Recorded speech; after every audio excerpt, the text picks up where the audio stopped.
This is actually my second time trying to do this live stream, but I had people trying to call. I had alarms. Hopefully, we don't have any of those distractions anymore in this live stream. But now that that's out of the way, there is over $3 billion a year spent in the tabletop board game industry in the United States alone. Many more billion if you want to expand out globally. Now, I want to set realistic expectations. I myself believe that I can help anybody make at least $50,000 net profit in a single year by creating their own board game. And what I'm going to do to prove that to you is I'm going to give you guys the exact strategy that I use and that I continue to use to go from validating the idea all the way to producing a high quality product. Bear with me if you're here for the second time, because I'm going to start it from the beginning. I don't want to assume that everybody was here the very first time we went live. So I start every business the same way. Who's going to buy it from me? So we did a lot of market research, and there's a lot of ways to do market research. But what I recommend you to do is go to ChatGPT and just start asking questions via ChatGPT to get the answers that you want. Now, years ago, when I first went down this rabbit hole and started this, then it wasn't as readily available as it is now. But however, now it is. So take advantage of the device that you may be watching this on, or that smartphone, wherever it may be, and go straight to ChatGPT and make this easy. It took me 2 years. I'm gonna just be transparent with you. It took me 2 years to have the confidence to create a board game based off of the research, because the smartest people in the world, they make data-driven decisions. So that being said, I said, okay, well, I need to have enough data to say that if I build this, they will buy this. Now, long story short, the audience that I'm targeting doesn't have to be the audience that you're targeting, but for instructional purposes, I just want to tell you that we landed on high net worth individuals, specifically entrepreneurs, and of course, later on, open it up to aspiring entrepreneurs. Now, the internet will make you think that everybody on this app is a multimillionaire, right? But the reality of the situation is this, is that there's only an 8% chance that you become a millionaire in your lifetime. Out of the 8% of all people that by any definition of being a millionaire will become a millionaire, 60 to 70% of that group don't think that their children, grandchildren, and the next generations after them can actually carry the torch and keep it going. So because, and this is just my psyche, and I want you to know not just what I did, but how I think about it, so you can replicate this as well. I said, well, I'm not going to be a Hasbro. I'm not going to be a Mattel. I'm not going to be one of these big toy manufacturers that every time you turn around, I'm on the shelf of Walmart, Target, or wherever you shop that sells toys. So because I know I'm not going to have access to do the volume of sales of like a Mattel, a Hasbro, or you name it, what I'm going to do instead is this. I am going to target a premium audience, so that way I can charge a premium price for my game and make money that way. Does that make sense? So instead of me making a $1 pack of cards and selling it to millions of people a year, I might have to make a $25 pack of cards and be okay with only selling it to 5,000 people a year, right? Does that make sense? Are y'all tracking? All right. So that being said, I wanted to do some research and validate it as well. And that brings us to point number 2. So number 1 is, and write this down, this is going to be a video that you can go back and rewatch over and over again. And if you literally just follow the steps that I'm going to give you, you're going to be able to be successful in this. And you guys got direct access to me. I'm your favorite country cousin, JT, to help you any step along the way. So now, who's going to buy it? I started off with who my buyers are. What problem do they have? Millionaires believe that their kids and grandkids aren't able to keep the business running or take it to the next level. Okay, cool. That is a group that needs to be served. That is a group that have money. Now, will they pay for board games or card games? And that's kind of where we left off on our discussion in the last live stream before we started having the technical difficulties. So some said no, some say yes. Now, here's the thing though. When it comes to creating a product, I don't just want to go off of how I feel, right? So let me remind you guys again, or those people that weren't here the first time, here's what the top grossing tabletop board games are. So when I say that over $3 billion a year is spent on tabletop games. What do those games look like? Because if I don't know what those games look like, I might say, oh yeah, billions of dollars a year are spent doing this. I go create my version of it and it's nothing like what sells in the market. And then I'm going to be frustrated and say, this don't work. JT lied. This person is a scam. That person is a scam. When the truth of the matter is that I didn't do my own due diligence and I did it wrong. And now I'm trying to blame somebody else. So real quick, let me turn this around again. For those of you all that don't know, this is my raggedy chessboard. I had it for years now. I got it from Mexico and it's actually handmade by a guy, which is why you can see he carved in JT Automations. He carved in Shut Up and Hustle. He made all the carvings that are here itself. And he actually made the pieces back here as well. I forgot the name of the stone, but he made all of the pieces as well, right? So this is my beat up but tried and true chessboard. A nugget for those of you all that are here is that nobody owns the rights to chess. So if you had the wherewithal or the desire to do so, you can create your own chessboard and it can play exactly like chess and it's perfectly legal. Don't take my word for it. After watching this live stream or watching this video, if you missed it live, go watch it on your own and you can validate that, right? So this is the top game of all time that makes the most money, chess. And the dope thing about chess is nobody owns chess. So you can make your own chessboard and chess game and sell it as well, right? Now, secondly, though, let's say that you are not a chess fan. I'm a fan of chess. I like playing chess, but you might be into checkers. Checkers sell well as well. You might say, I don't really care about chess or checkers. What I want to give you is Monopoly.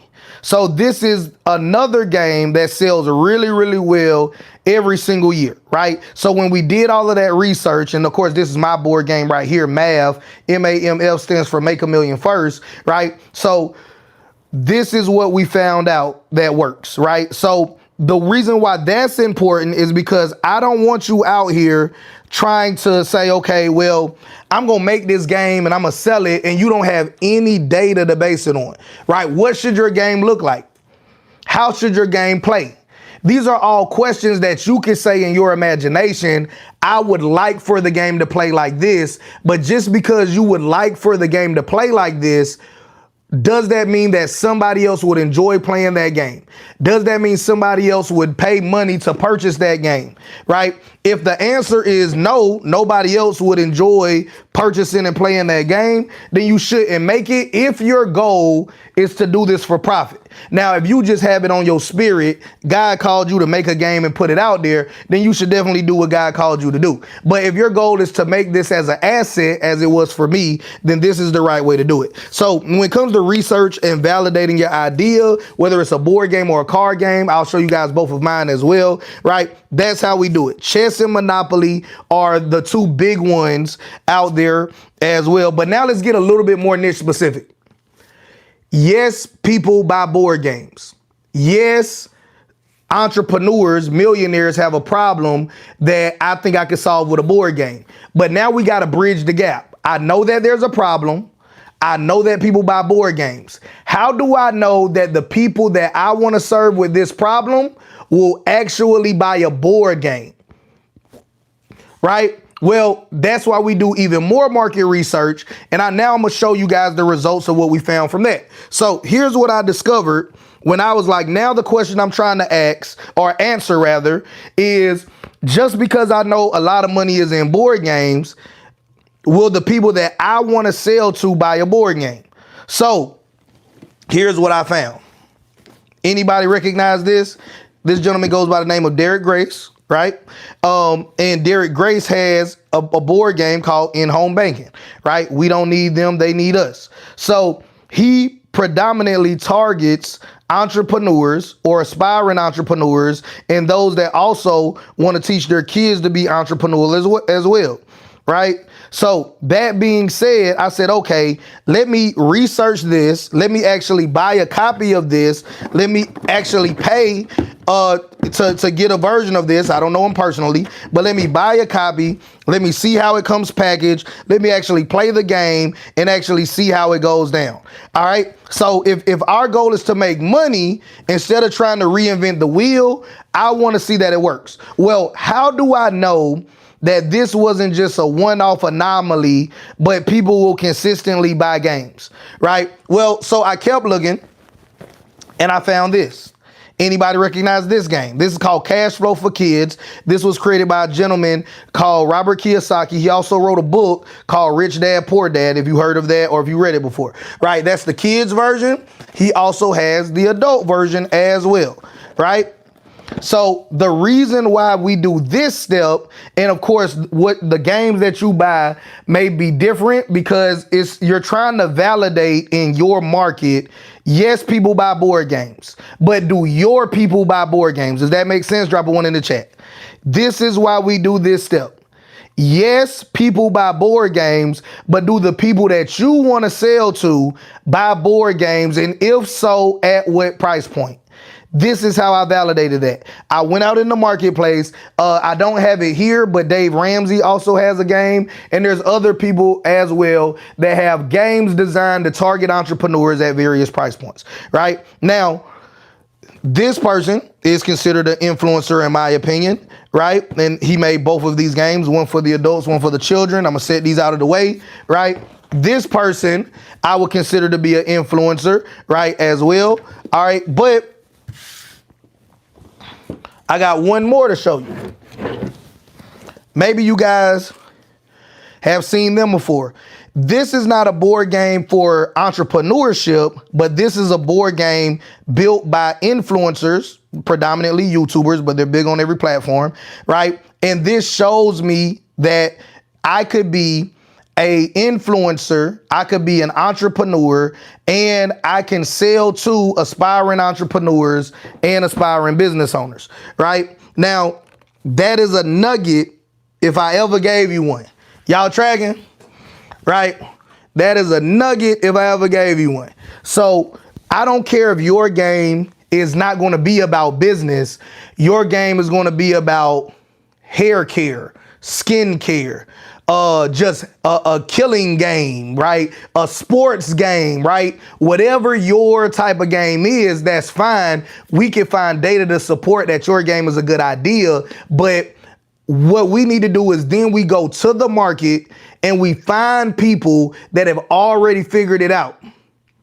Do you know how much money, and we'll get into that more in depth, but to prototype one of these games is going to be between $300 and $500 per board game. That's to get a prototype of this quality. I'm going to show you a way to do it cheaply, to validate it through play testing, and we'll talk more about that here in a minute. But the point that I'm making is if you go out and spend $300 to $500 to get a game made and nobody likes it, and then you got to go back and spend another $300 to $500 after you made the revisions and then found out you had a typo here, a typo there, right? You'll quickly get discouraged. So they have already spent probably tens of thousands of dollars, if not more, validating that this is a viable market. If I could not find at least 3 to 5 examples in the market that are consistently selling, I would not have created this game.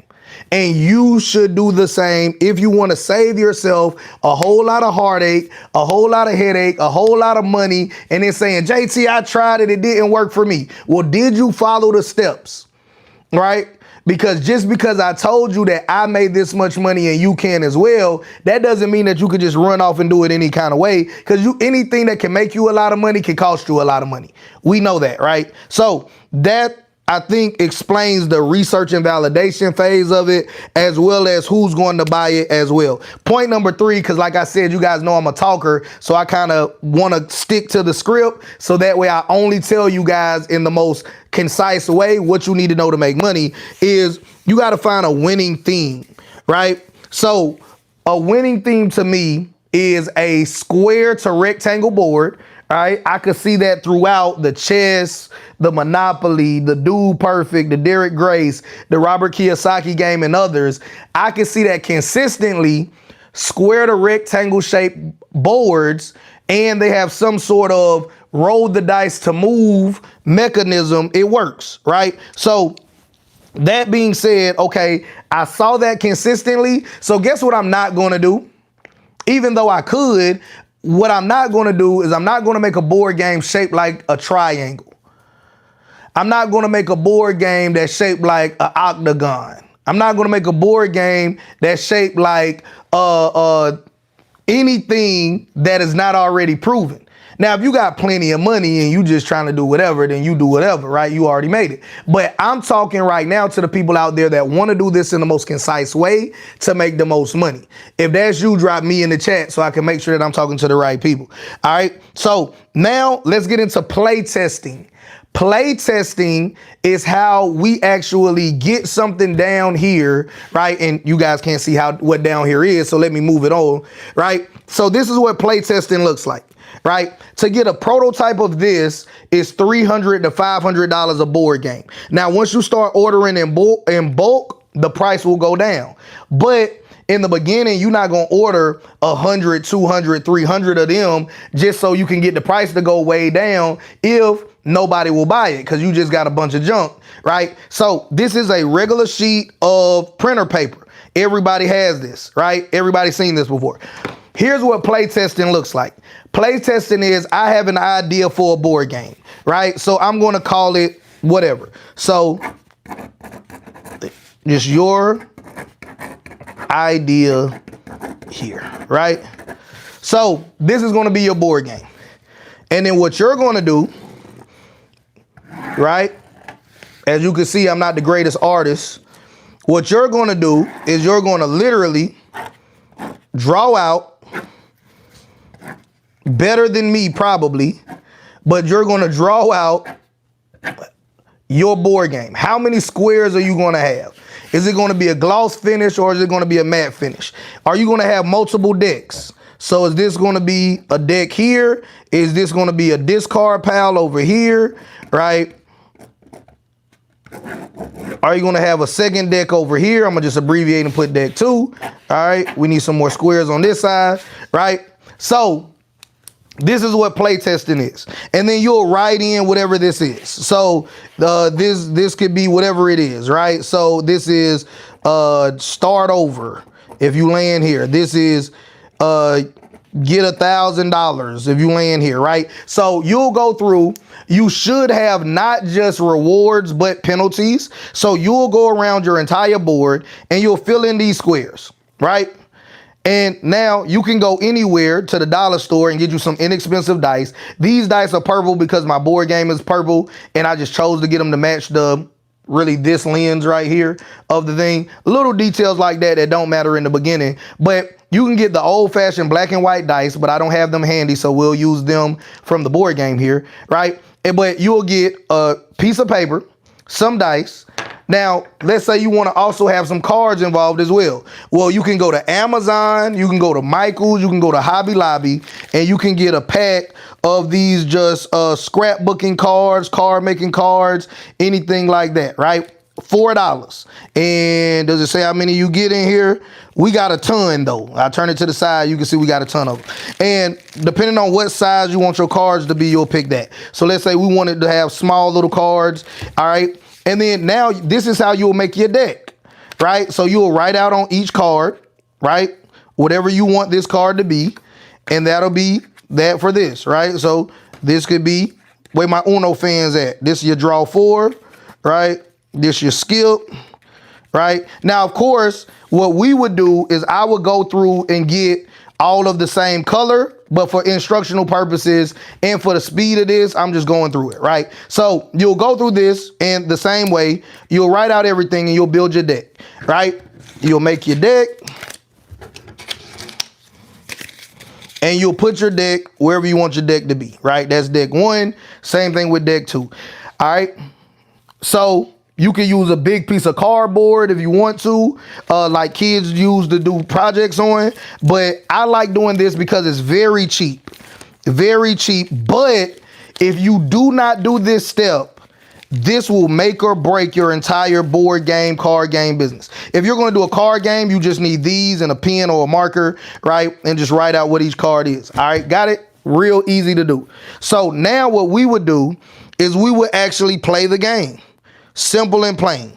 All right, so I might, well, not even might. I'll tell you guys literally what I did. I like to eat at a restaurant called Cheddar's. I know that y'all might think like that's, you know, that's poor people food or whatever, but I like it. They got good croissants to me. So I would go get catering from Cheddar's, and I would host a game night at my media house, which is where I'm at now. And I would invite some family members and some friends over, free food, play the game, and then I would record it. Right now, those videos haven't came out on YouTube because I didn't record them to make YouTube videos. I recorded them because I wanted to see the reaction and see how people play the game. And of course, you also want to make, and it could be on a sheet of paper or whatever, right? So let's say that you had a notebook with a sheet of paper, right? And then you would write out your rules, right? And then you'll write out whatever rules you have for your game, and boom. And just that easy, we have that. Now, if you need pieces, right, you can borrow pieces from other games that you have, but they also sell pegs as well. Little plastic pegs. They sell them at Hobby Lobby, Michael's, and on Amazon. And there'll be different color pegs, and you can put your pegs on your start, right? So let's imagine that this was the start right here, right? And now those are your moving pieces that will go all the way around the board. All right. And now you got a game just that easy. You got your rules, you got your cards, you got your board, you got your dice, right? And you got your little pegs. Pegs will probably cost you, a pack of pegs be no more than $10, $15, depending on what size and how nice you want them, right? This whole pack of cards was $4, right? So you're in $20. You probably already have printer paper, but if not, you'll get a huge pack for like $3, and then a notebook will be $1. So for less than $25 all in, right, you now have created this, but you got an entire pack. So if you made mistakes, I can essentially make, probably if I really wanted to, about 20 or more board games if I do it this way, right? Because this way costs basically nothing to create per game, whereas this way costs hundreds, if not thousands of dollars every time I do it. So what if I put a typo here, right? So if this right here was supposed to be collect $500, but I don't know if you guys could see that, I misspelled collect. All right, because I was going too fast around the board. Well, just to make this correction, that's another few hundred to few $1,000s. Y'all tracking? Right? Whereas if I misspelled it here, guess what I'm going to do? Put a line through it, write out collect. Cool, we going to keep playing. Right? Play testing is how you optimize your objective of the game. How do you win the game? How do you play the game? What are the rules? Right? So you'll write out everything, and here's a great way to play test, right? You give them the rules, so you give them the sheet of paper that has all of the rules on it, and then you don't explain anything, because understand this, when people buy your board game, are they buying you? Are you going to go to their house and explain the game to them? No. What are they going to have? They're going to have the pieces, the board, the cards, the dice, the pegs, and the rules, right? So if that's all they're going to have, you want them to be able to understand how to play the game if that's all that they have. So when you do your game nights and you do your play testing at your house or at your church or wherever you want to do it at, do not explain anything. They have to be able to read the rules and understand how to play. If they can't read the rules and understand how to play, that's not a bad thing. That just tells you that you have to revise the rules, right? Everybody tracking. This is going to help you create the rules, figure out what assets you need, and allow you to play through the entire game, right? Now, once you fine-tune this version, then you're ready to start prototyping and getting it to that version. If you work out all of the kinks here, right? So the board game, you got all of the squares labeled. You got the objective clear. You got everything where you want it. Everything looks good on paper. You're playing the game, but everybody hates it. Can I be transparent with you? That's one of the issues I had with creating math, because at first I wanted this game to be literally every step necessary to make $1 million in the real world debt free, right? And guess what people told me? They said, hey man, this game is boring, right? It was so detailed, it was so technical that people was like, yo, I can't, it's not fun. And then I learned the number one rule of your game. Write this down or save this video so you can reference it later. The number one rule of your game is if it's not fun, it doesn't matter how valuable it is. People play games to have fun. People don't play games to learn how to make $1 million, even though that's going to help them. People don't play games to learn how to lose weight, even though your game is going to help them lose weight. People don't play games to be entertained and then upsold into your coaching, mentor, hair care, skincare products. They play it to have fun. Now, your objective could be, oh, I really want to do this, I really want to do that. But you might have to take some things out or add some things to it to make the game fun. Are we tracking? Drop a 1 in the chat. Right? Talk to me. If you got questions, ask questions. For anybody that came into the room late, I'm giving you guys the exact detailed strategy of how to create a board game or card game, how to validate it in the market. And this is a strategy that allowed me in my very first year to make over $50,000 net profit after all expenses. That's what net profit is, off of my Make a Million First board game and Sheep the Christian card game, right? So I'm showing you guys exactly how I did it so you can do it as well. If you guys want to know how to create other assets, whether it's digital assets, physical assets, and you're not subscribed, subscribe, turn on post notifications, because this may not be the most flashiest channel on the internet, but what I give you my word is that I am intentional about every video that I do. It has to be practical. It has to either motivate, educate, right? Or in some way show you how you can better yourself through entrepreneurship, right?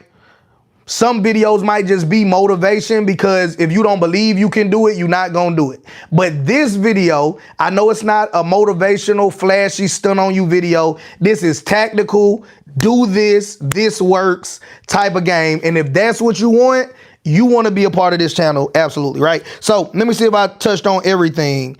All right, so we just covered play testing. Next, after play testing, we get mock-ups done digitally. We go to Fiverr.com and we just type in board game mock-ups. We find somebody in our price point, or if you're creative yourself, you can design it yourself in Photoshop or Canva. I went to Fiverr and I had somebody on Fiverr for a couple of bucks design me a very cheap just digital mock-up of what the game would look like. And then I took that along with the knowledge that I gained from play testing it. Right? So, okay, here's how the game needs to play to be fun. Here's how the game need to be played so it makes sense. Here's how the rules need to be developed so everything comes together, right? Put all of that together. Now you can open up pre-sales. I have a motto in my business across my portfolio of companies. If we can't pre-sell it, we can't sell it. If I can't pre-sell it, I can't sell it. You tracking? Right? So what are some ways that you can pre-sell a board game? We know that the industry has billions of dollars. We know that the people that we want to sell it to will buy board games, right? We already checked that off the list. If you've been here since the beginning, you guys know we're checking stuff off our list. Is there a lot of money in board games and card games? Yes. Will the people that we want to sell to buy board games or card games? Yes, right? We've already proved, based off what the market is showing us, that'll happen, right? Will our game, do y'all see how this builds on top of each other? Yes, there's a lot of money in games. Yes, our people will buy a game in this niche. Is our game good enough to be one of the ones that will sell? We play tested the game, and now we can say yes, that we have a game that they will buy, right? Now I open it up for pre-sales. Now, let's say you don't have hundreds of thousands of followers on the internet. You don't have a bunch of money to run ads. How do regular everyday people sell stuff? Well, let me give you a few different ways you can do it specifically for your board game or card game idea. And if you guys getting value out of this, like, let me know in the chat if we should do more just live stream videos where I just kick raw real game and show you stuff. Or if you guys like the highly edited professional stuff, we can do that too. But this is just a real raw, I came here, let me holler at the people, show and tell, give y'all the blueprint, like no flash, just real money talk, right? So that being said, you can leverage influencers. So I went to TikTok and Instagram and I just typed in board game influencers. And then I just went down the list and I looked for influencers that had between 20,000 and 90,000 followers. I sent them a DM along with the little mock-up image and said, hey, look, I am pre-selling this board game. How much do you charge for promo? And I went down, and if they told me a price that was too high, I didn't pay them. I went to the next one, right? So I literally pre-sold and sold this board game. And part of the marketing strategy for that was just leveraging people that already had a following. Now, the sweet spot, 20 to 90,000. Once people get over 100,000 followers, they start romanticizing their prices. Man, you want me to shout you out on my Instagram or YouTube, it'll be 7 gazillion, trillion, billion dollars. Like, we ain't nobody about to pay you that. You tripping, right? So when you find them less than 20,000, right? This is what you doing right here, right? You rolling the dice, you gamble. They may get you some pre-orders, they may not, right? 20 to 90,000 in my experience as a practitioner that really does this, right? Man, this is the sweet spot for you to get people that's gonna actually help you pre-sell and sell your products, right? Now, influencers, there's another website called Kickstarter.com. You can organically talk about it on your social media if you have traction already. Your local market is family members, friends, church group, right? And any trade shows related to gaming or related to the kind of industry or the kind of people in the industry that you want to sell your game to. Does that make sense? Right? Now, there's two objectives that we want to do in the pre-sale phase, right? I want to build my list. This is a list of name, email addresses, and phone numbers of people that are interested in the game. And I also want to start taking a deposit or pre-selling it at a discounted price. That's my objective. Now, here's what you don't do. Do y'all like my board game? Right? Don't do this. Hey, y'all like my board game? It's going to teach you how to make $1 million in the real world. It's called Make a Million First. It got detailed strategies in here, but it's not boring. It's fun. We play tested it. It took over 2 years for us to produce this game because we didn't rush it. We made a high quality game for you guys. Do you like it?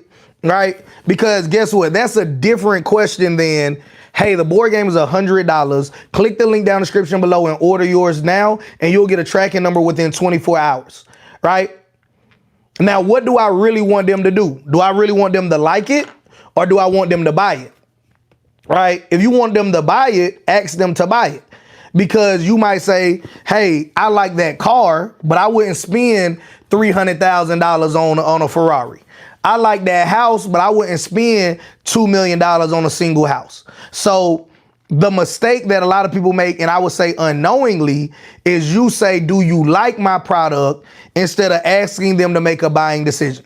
Pre-order it, buy it, this, that, right? So what you do not do is don't say, do you like my card game, right? You say, hey, look, hey, this is Sheep the Christian card game. It teaches new Christians as well as children that are wanting to know, or you want to teach them more Bible stories, a simple, fun way to learn some of the most basic Bible stories. The rules are on the back of the deck, the back of the box, as well as there's a card in the deck that breaks down the rules. Every character is represented by a sheep because we know that he's the good shepherd. We're the sheep. We're not going to argue about was he black, white, blue, purple, green, right? Every character is depicted by a sheep, and it's got Bible stories on it, and it's a simple matching game, right? If they can match, they can win, and they're not even going to know that they're learning fun Bible stories because they're going to be so busy having fun. Boom. If you want yours, click the link down in the description below and buy it. right? Or get on the waiting list or whatever your call to action is. I recommend though, if you can't pre-sell it, you can't sell it, right? If I just would have spent the money to create Sheep the Christian card game and make $1 million first, and then went out and tried to sell it, if nobody wanted it when it was an idea, you don't magically want it now, right? I'm from the country. I'm from the deep south of South Carolina. Now, I don't eat chitlins. Now, I eat squirrel, rabbit, coon, but I don't touch the chitlins, right? I'm country, but I ain't that country, right? So if you're trying to sell me chitlins, I don't care if you barbecue them, I don't care if you fry them, I don't care if you bake them, I don't eat it. So if you tell me, hey, look, I'm about to open up this chitlin restaurant, man, you should check us out. And I'm like, man, hey, I wish you the best. I don't eat chitlins. You opening up the restaurant is not going to make me come so I can say, hey, look, let me go support so-and-so with the chitlin restaurant. I don't want it, right? And that's the same thing that's going to be true when you go through this process as well. All right. So touched on all of that. I recommend having an objective in your pre-sales where you need enough money to at least cover your first bulk order, and they're going to speak in terms of MOQ, minimum order quantity. So like, let's say, for example, that you're going to need $3,500 to get your first bulk order of X amount of 100 of board games, right? In the pre-sale phase, I would stay in the pre-sale phase until we collect $3,500. Then I would take 100% of what we made in the pre-sale phase and reinvest it back in the business, right? And get that bulk order in, right? Once I get the bulk order in and I receive it, right? Then the first people that get theirs are the people that pre-ordered it at the discounted price, right? Now I could charge retail price, and it doesn't matter if it sells fast, slow, or, you know, a moderate version of that. Already collected all of my money, right? Now, understand this though, there's a step that goes in between this, right? The step that goes in between this is that we gotta always get prototypes in first. So I would, as soon as I get enough money to get a prototype, or let's be very tactical here. What I did was I got 5 to 8 prototypes. So my first milestone in the pre-sale phase, I want to make enough money to get 5 to 8 prototypes, and I'm going to go to 5 to 8 different manufacturers. I'm going to find them on Alibaba.com. You got that? I'm going to follow them on AliExpress.com. Alibaba going to give you a better deal. AliExpress going to give you a higher price, but lesser quantity. You decide whatever you want to do. I like Alibaba better. So you're going to go to Alibaba.com. You're going to find 5 to 8 vendors. You're going to get a single prototype made from each vendor. You want to know how fast do they respond? How fast do they produce it? How fast do they ship it? How fast does it arrive to you? What's the quality of the product when you receive it? That is what you want to know. Whoever is the best in those areas, you go with them even if they're not the cheapest price. It's real business talk now. Not none of this hustling and trying to flip this and that, right? Because I could go with somebody that's going to give me the cheapest price, but they board game going to look just like the play tested version. Very cheap, very flimsy quality. And guess what? People are not going to be happy if they spend their hard-earned money and they got a low quality product, right? Even if it does solve the problem or answer the question or creates the escapism or whatever kind of value it is you're trying to share with them, right? If that's not what they want, right? If it's low quality, then you already missed the boat. Y'all tracking, right? So we talked about producing it, Alibaba, AliExpress, 5 to 8 vendors. Get your samples first. You're going to find out what's the MOQ for each. MOQ is minimum order quantity. Vendor number 1 is going to say, I'll give you a prototype, but after you get prototypes, you got to order at least 50. You got to order at least 100. That's the minimum amount you got to order. Now, then, other than the MOQ, minimum order quantity, you want to know at what volume do you get a discount? If the minimum I got to order is 50, do I get a better price if I get 200? Do I get a better price if I get 1,000? Typically, that's how the game go. The more you order, the cheaper the price gets, but they're going to have a minimum number you have to order. It costs them money to customize and create one-off games, which is why the prototype is going to be expensive. But when you want it in bulk, the numbers make sense. They can drop the price for you. So the more you're going to order, the volume and the frequency, the better price you're going to get, right? So if Monopoly, let's say you go into Walmart today or you go somewhere and you see Monopoly is selling the board game on the shelf for 15 to 20 bucks, and you like, man, I can't even find nobody that will even sell me the board game at wholesale price 15 to 20 bucks. It's a MOQ issue. It's an order volume issue. Monopoly might say, give us X amount of millions of board games and we're going to buy them. And we're going to do variations of them as well, right? When I say variations of them, this is important. This is a nugget too, right? You can get the Wakanda version. All right, so you get the Wakanda Forever Monopoly version, right? I'm weird like this, but we family, so I'm gonna let you guys in on some of my weirdness, right? Everywhere I go, one of the souvenirs I like to get is a Monopoly board game, right? In part because I have my own board game company, but this is like my go-to souvenir. So this is from Puerto Rico.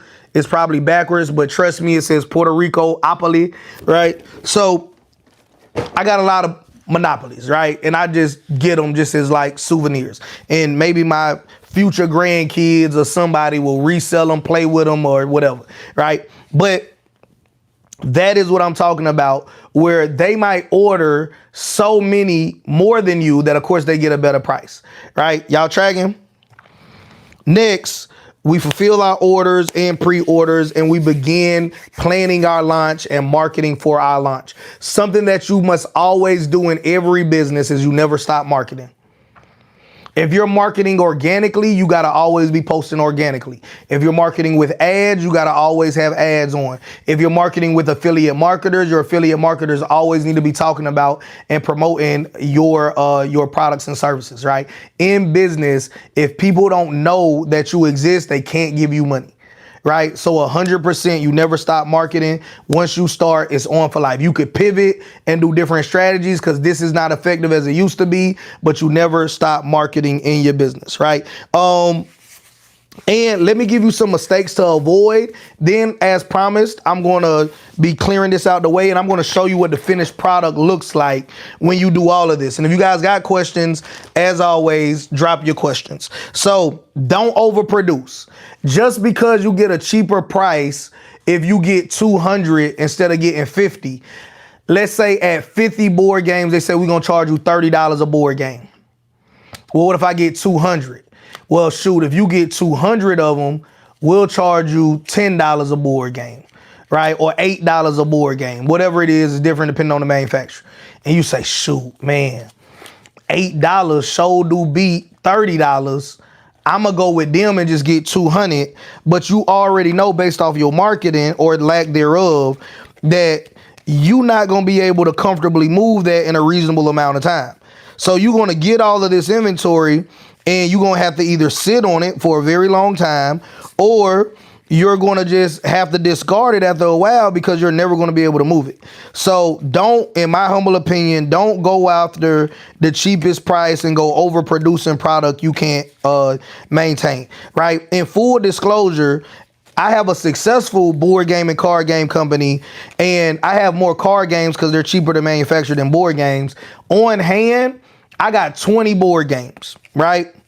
That is nowhere near the demand that if we do a consistent like push that we have, right? So I don't keep hundreds and thousands of board games on me, right? I keep enough to where as we have orders coming in here and there, right? Fourth quarter, we kill. So first quarter, we rolling it back out slowly but surely, right? But we really load up around in the second, mid, third quarter, and fourth quarter do a big push with it with our influencer partners, right? So don't go out overproducing it. Do not skip play testing. As dumb as it might have looked when I showed you how to play test it, play testing allows you to perfect it in the most cost-effective way. Yeah, it's not gonna be sexy. Yeah, it's not gonna be pretty. It's gonna save you thousands of dollars though, right? Trust me, I know. All right, and then doing bad or inconsistent marketing. All of these things will kill your business. All of these things will kill your idea. All right. Boom, boom, boom. Is this for flipping board games? No, this is for creating your own board game and selling it. So not for flipping it on eBay or whatever other platform you were flipping on. All right. Let me get this kind of organized so I can show you guys what it looks like all put together. We actually play with this deck that I have, so I want to kind of dress it up so you guys can see what the customer will see as well.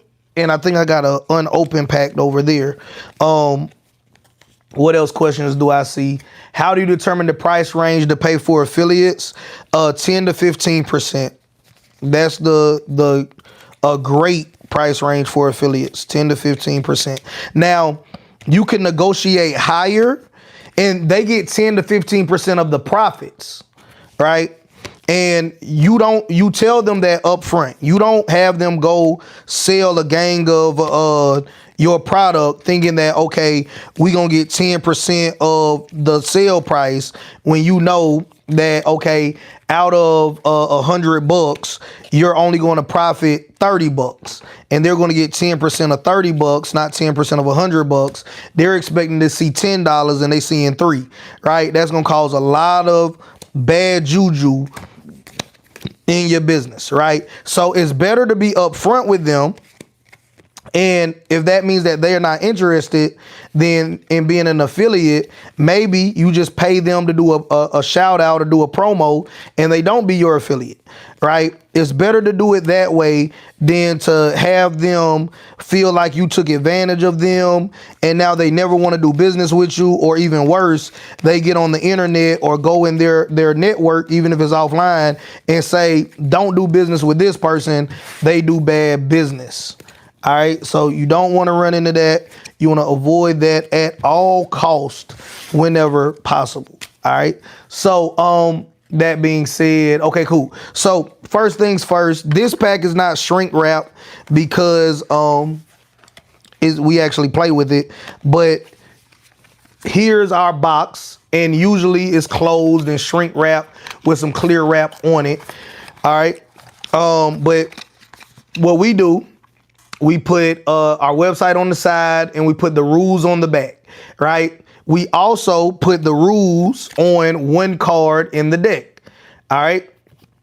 Here's what the back of every card looks like, right? Back of every card looks the same, right? Make it hard for people to cheat. So one of the cards in the deck is the exact same thing that's on the back of the box, right? And now that way, if they keep the box to keep the cards, they always got the rules, even if they lose or damage that card.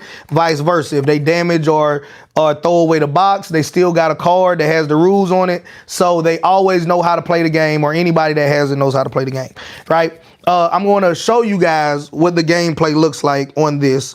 So let's go right back to our tabletop view here. So the name of the game is you want to match 5 of the same cards together. Whoever gets 5, let me get it in frame. Whoever gets 5 of the same cards together wins. Simple as that, right? It's designed for kids. Move it over a little bit more. It's designed for kids. So even if a kid can't read that well, you can teach them how to count to 5 and they can see that they have 1, 2, 3, 4, 5, I win. You get it? Same exact image.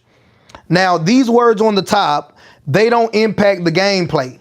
What these words on the top do is, if we put it in order, it tells the story of the Tower of Babel. Now, everything is a sheep, right? So let's put this together real quick. They decided to build a tower that would reach heaven. Once all people spoke the same language, then God confused their language and the people scattered throughout the world. That is why we speak different languages today. The Lord came, boom, boom, boom, boom. So if we put it in order. Now, this is not quoting scripture, so don't beat me up to all the Bible scholars there. But here's a part of the value of the game. It's a simple game to play. It's a matching game, so kids can catch on quickly.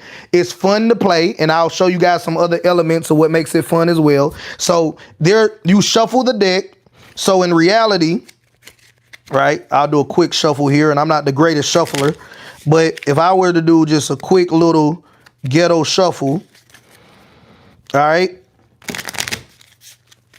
and we deal the hand out, right, they would get, everybody gets 7 cards. So they would really get 1, 2, 3. They already got a pair right there. 4. That shows you that I didn't do a good job shuffling this deck, I guess. 5, right? Let me move it over. 5, 6, 7. This is the 7th card. I'll put that over there, right? So this will be their actual hand. So they got 3 of these, 3 of these, 1 of those. I'll explain what that is in a minute.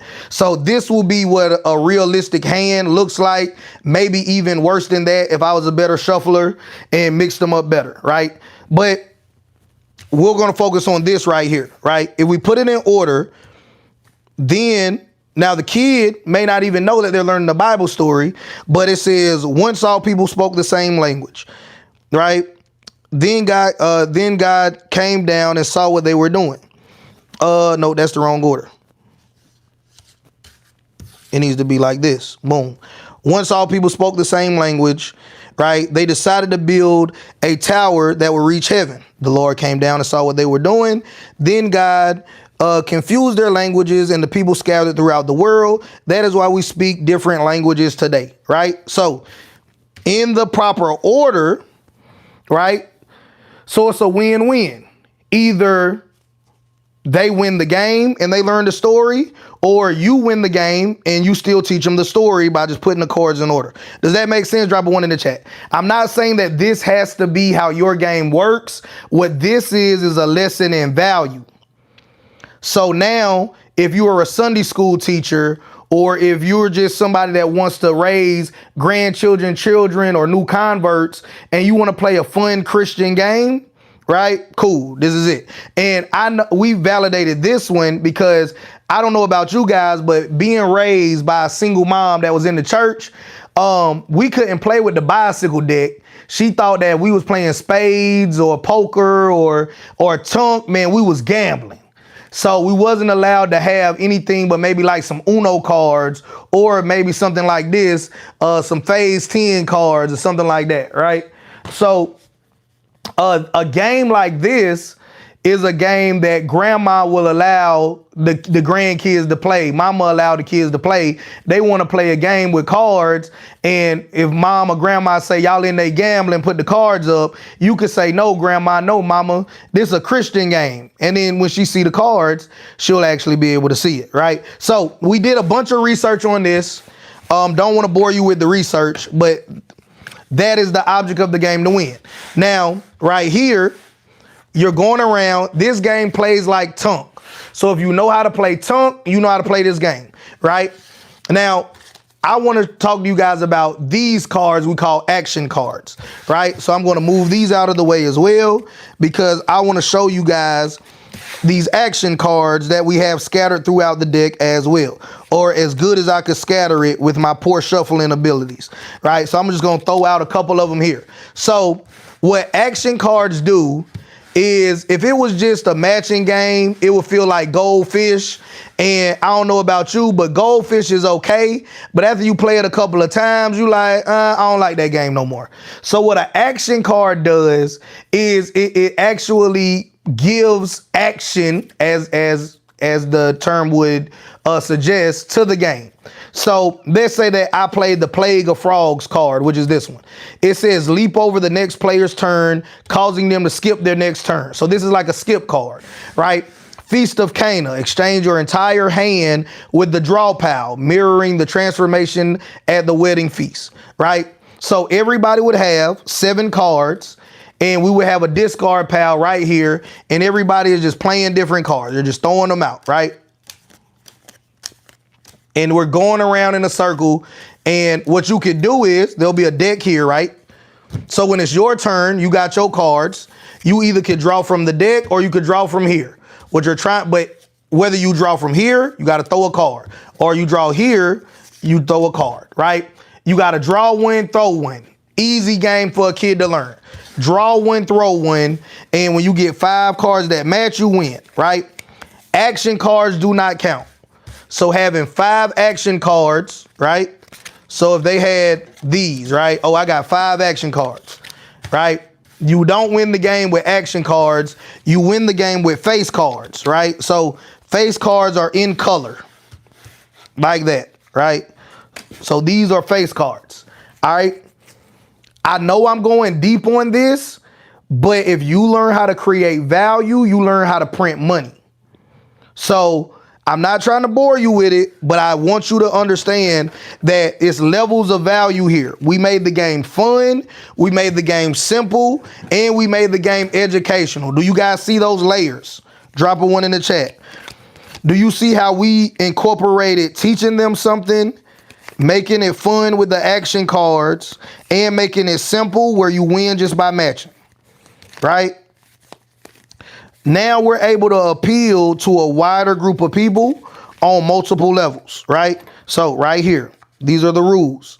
7 simple rules. Those of us that are believers know that 7 is a number that has weight in the Christian community. So we did 7 simple rules. And if I open up the deck, I pull out the card, you'll see that it matches, right? It tells the objective of the game, if it'll focus. Here's the objective of the game and the rules, and then here's the rules on the back of the deck right here, right? Boom. So, very simple game to play, but here's the thing though. How many of you all out there are scouring social media looking for a new sexy way to make money when I just showed you guys something simple that prints us money, right? Oftentimes, you'll make it harder. Your mind will tell you it couldn't be that easy. Well, why not? Why can't it be that easy? Understand this. If I build something that's highly complicated, what does that mean about the buyer? Now I got to find a highly complicated or a highly sophisticated buyer that can actually understand what it is to buy it. If I make something simple, guess what? The average person can understand it. And now I got a wider market of people to sell it to, right? Also, I want to let you guys know, if you guys want a copy of your Make a Million First board game, and anybody that gets a copy of this board game that I'm about to demo for you guys, I'm going to include a free pack of Sheep the Christian card games along with your order as well. That link will be down in the description below. We only got 20 of them, and there's more than 20 people that have already watched this video or been in and out. So click the link, and if it lets you order one, we got them, right? If it doesn't, then we're sold out. So now I'm gonna show you guys the same thing with our board game, and then after this, we're going to be answering any questions. And here's the thing. I'm going to challenge you all, and this is not what YouTubers are supposed to say. It's not in the YouTuber's handbook, right? If you're not going to go take action and make money, go ahead and leave now. It's not in the best interest of this channel. It's not in the best interest of me as a content creator. But if you are not going to go make money by doing this, don't waste your time, right? Go ahead and check out now. I'd rather there be one person here that's actually going to do this and make at least 50, 100 or more $1,000, right? And just have that one person watch the video, then have 1 million people watch the video and nobody do anything, right? So turning this around, all right, we have MAF, which stands for Make a Million First. All right, this is not a Christian per se game. It's also not like a vulgar, obscene game, but this is not targeting specifically Christians, right? This is targeting specifically Christians. If you're Muslim, if you're Hindu, if you're agnostic, then you probably wouldn't like this game. This is targeting entrepreneurs and aspiring entrepreneurs that want to know a debt-free way to build wealth, right? So take this box out just to keep everything together. I'm gonna set it inside of itself right here. If I can get it to do it. Boom. Now, this is when you get prototypes made and you decide on a high quality production. So now we have this, right? Instead of, let me show you guys, just as a reminder again, what our rules used to look like was a piece of notebook paper where we read out all the rules. Now that we figured out all of the rules, now we got this high quality pamphlet, right? Tells them everything that's included, how to play, right? Front and back, the board, very detailed. Now, let's say if somebody's like, JT, I don't want to read all of that. I just want to have fun. They'll scan the QR code and it's a video that's a quick start guide that'll show them how to play the game, right? So that's a nugget. You can add that into your game as well. So we give them the game manual or the rule book. Of course, they get the board itself, right? Let me make some room around here to open this out, and then I'll show you guys the other pieces.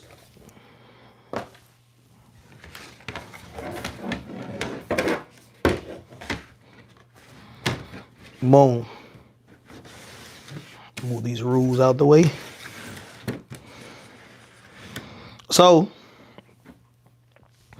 now those little pieces, right? This becomes this, right? So this is way cheaper to produce if you're doing one-offs than this. All right. What would be the price range of starting a card game in general? You mean what you want to sell it at or what it would cost you to produce? Of course, everything is going to come down to quantity. I would say that if you get them in bulk, you might can get them for less than $1 a pack. If you're not going to get them in a really big bulk, in a modest bulk, you might spend anywhere from $3 to $8 a pack, depending on the manufacturer. If you're getting one-off packs, like prototypes will probably be $30 to $50 for a single pack. All right. This is the completed board game. This QR code is the same QR code as this QR code. So that way, even if they lose this or this gets damaged, we know how sometimes kids are with papers, right? This will take them to the same place, right? Guess how I learned that this was a good idea, right? I learned all of this was a good idea by play testing it here, right? So everything goes together, right? So boom. Now we have our finished product here. Start here is over here. Now how this game is played is that you'll see that every side is color coded. Start here is right here in the bottom corner, right? This is yellow, green, red, blue. Yellow represents having a 9-to-5 job. Yes, we can find people with a 9-to-5 job that build wealth. Technically, professional athletes are employees, and if you're in the top 1% of any industry, even as an employee, you typically earn 7 figures or more, right? So this represents keeping a 9-to-5 job. This, the green side, you guys know I'm a United States Marine Corps veteran. That represents being in the military. The red side over here, right? Red usually indicates there's some level of risk or danger or be careful, right? Red is entrepreneurship. All right, we know that there's a risk involved with entrepreneurship, but if you do them right, they're worthwhile. Blue represents being an investor, right? So it's a color-coded board. Every side represents what we call opportunities, right? Now, I left these shrink wrap just so you can see the quality. Again, this is to give you ideas to produce your own. So you see how these are shrink wrap, right? My Sheep the Christian card game, the entire box is in the same shrink wrap if you get it new, but it comes professionally shrink wrap. These are called part-time opportunities. And right here, part-time opportunity deck is labeled. They will go there. These are called full-time opportunities, right? This is what it is. It's a homemade ice cream parlor. This is how much money you can make a year. This tells you that it's full-time. It'll go right there, right where it's labeled, right? Fun fact, these numbers are real numbers, like real business owners that I talk to and that I know. We use their real numbers to build this game. All right. Pieces. So you get to pick if you're going to be blue, red, orange, or purple, and the dice, right? All come in that. Fun fact, the glasses that are on these pieces, the glasses that are on him and on them are real pairs of glasses that I own, right? So drop that as a little Easter egg, because when you make your game, you know you can't. Here's the money. All right, here's the money. We got $5,000 bills. We got $20,000 bills. We got $50,000 bills. We got $100,000 bills. And what is this? $10,000 bills, right? How did we figure all of this out? One word, drop it in the chat. Let me make sure y'all learning something. Y'all not just looking. How did we figure out how to do this? One word, it starts with a P. How do we figure out that we should have 2 decks, a discard pile, and a choice card deck, right? One word, it starts with a P. That you must do, right? It's called play testing.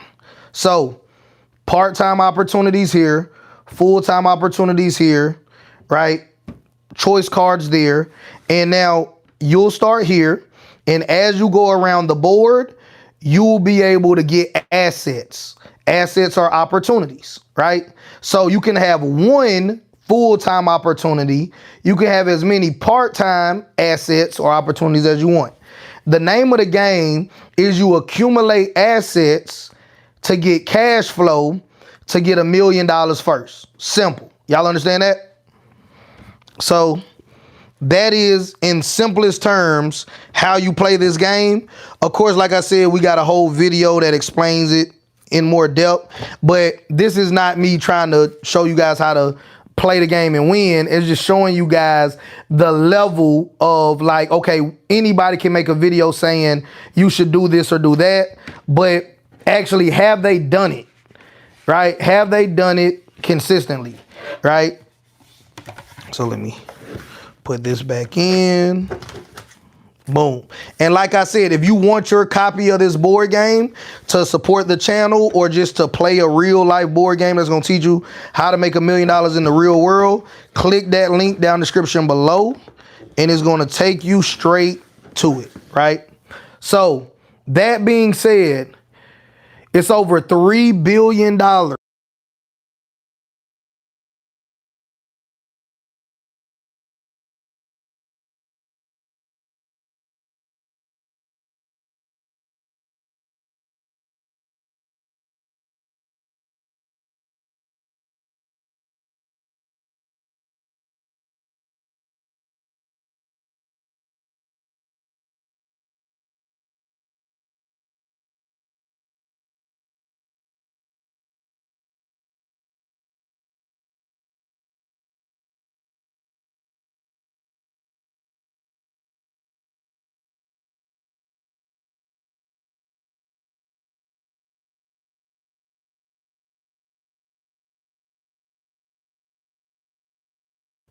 Oh, we were muted. We were muted. What about now?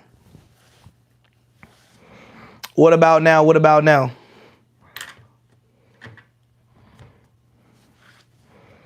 Somebody drop a 1 in the chat if they can hear me.